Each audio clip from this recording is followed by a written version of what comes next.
कांग्रेस के राज्यसभा सांसद इमरान प्रतापगढ़ ने कहा कि एनडीए का कनुबा बिखेरने जा रहा है और अब कांग्रेस युक्त भाजपा हो गई है। भाजपा कांग्रेस के छोटे छोटे नेताओं को एनडीए में शामिल कर रही है। दरअसल प्रधानमंत्री सच्चाई जानते हैं, ऐसा लगता है कि उनके पास योग्य कार्यकर्ताओं का अभाव हो गया है। के लिए सिफारिश की गई है। मंत्रालय न जाने कितनी बार इस तरह की जांच करवा चुका है। इस तरह के कितने इससे पहले एसआईटी गठित हो चुके हैं। ये चुनावी स्टंट है, इससे ज्यादा कुछ भी नहीं। चुनाव लड़ेंगे इस बार रायबरेली से। अवमानना का नोटिस हुआ है चुनावी बॉन्ड मामले में, एसबीआई को, बैंक को अवमानना का नोटिस हुआ है। माननीय उच्चतम न्यायालय को एसबीआई से लगातार पूछना चाहिए। वो सरकार जो हर दिन लोगों के कागज चेक करती रहती है, वो जब उसके चुनावी चंदे के बारे में जानकारी चाहिए गई तो एसबीआई जिस तरह बहाना बना रही है, मुझे लगता है माननीय उच्चतम न्यायालय को और जोर का एक डंडा चलाना चाहिए ताकि भारतीय जनता पार्टी की जो चुनावी लूट है वो देश के सामने आ सके। क्या प्रियंका गांधी चुनाव लड़ेंगी रायबरेली से? हर कार्यकर्ता कांग्रेस पार्टी का चाहता है कि वो चुनाव लड़े। ये फैसला जो हमारी सेंट्रल इलेक्शन कमेटी है उसको करना है, खुद प्रियंका जी को करना है। तो एक दो दिन में स्थिति क्लियर। इमरान जी, पहली सूची जो है कब तक सामने आ रही है कांग्रेस समाजवादी के खाते में? अब क्या तय हो पाएगा? क्या अखिलेश जी से बात हो पाएगी कि टिकट को लेकर के? अब देखिए, इसका फैसला अखिलेश जी को करना है।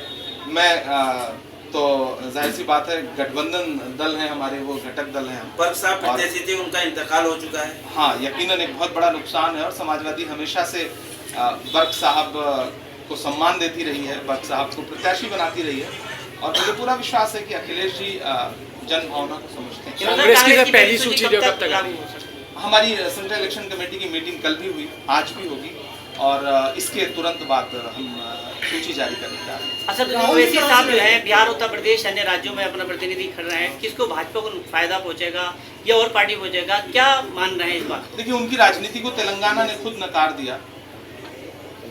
उनके हैदराबाद को छोड़ करके उन्होंने बीआरएस को जिताने के लिए सारे तिकड़म लगाए, सारी कोशिशें की, लेकिन जनता ने नकार दिया। तो खुद के गृह राज्य में नकारे गए।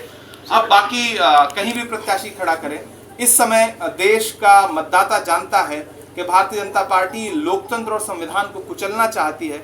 अगर उसे बचाना है तो इंडिया अलायंस के अलावा कोई विकल्प नहीं है। कहीं और वोट देना वोट बर्बाद करने के बराबर होगा। सर, लगातार कांग्रेस पार्टी और साथ ही में जो नहीं और अन्य दल लगातार ईवीएम को लेकर प्रदर्शन कर रहे हैं और दूसरी तरफ किसान लगातार प्रदर्शन कर रहे हैं, इसको लेकर क्या करें? देखिए, जहाँ तक ईवीएम का सवाल है, हमारी इलेक्शन कमीशन को ये समझना पड़ेगा कि अगर एक देश का एक बड़ा मतदाता वर्ग ईवीएम पे अविश्वास जता रहा है तो कहीं ना कहीं उनको विश्वास बहाल करने की आवश्यकता है।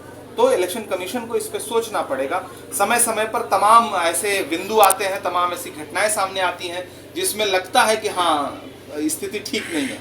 ऐसे में इलेक्शन कमीशन को चाहिए कि फेयर इलेक्शन के लिए और मतदाताओं का विश्वास बहाल करने के लिए हर संभव कोशिश उठाए। रही किसानों की बात, तो कीमत तो बहुत बढ़ गई शहरों में धान की, लेकिन विदा न हो सकी बेटी किसान की। मौका मिला तो लोगों ने कुर्सी के वास्ते तस्वीर ही बिगाड़ दी हिंदुस्तान की। भारतीय जनता पार्टी की सरकार 700 किसानों की शहादत की जिम्मेदार है। पिछले वर्ष जब सिंगू बॉर्डर पे किसान जो है वो प्रोटेस्ट कर रहे थे, आज प्रधानमंत्री जी एक कैंपेन चला रहे हैं कि 140 करोड़ का परिवार है मेरा। तो मैं प्रधानमंत्री जी से पूछना चाहता हूं कि उस परिवार में किसान आते हैं या नहीं? अगर आते हैं तो जो 700 किसान शहीद हुए हैं उनके घर आप कब जा रहे हैं? उस 140 करोड़ के परिवार में कठुआ, हाथरस, उन्नाव, सोनभद्र की बेटियां आती हैं या नहीं? अगर आ रही हैं तो फिर आप अपराधियों के साथ क्यों खड़े हैं? आप ओलंपिक पदक लाने वाली बेटियों के साथ क्यों नहीं खड़े हैं? क्या वो आपके 140 करोड़ परिवार का हिस्सा नहीं है? अगर हैं तो वो अपना मेडल, ओलंपिक मेडल ले जाके आपकी चौखट पर रख रही हैं और आप अपना दरवाजा तक नहीं खोल रहे हैं।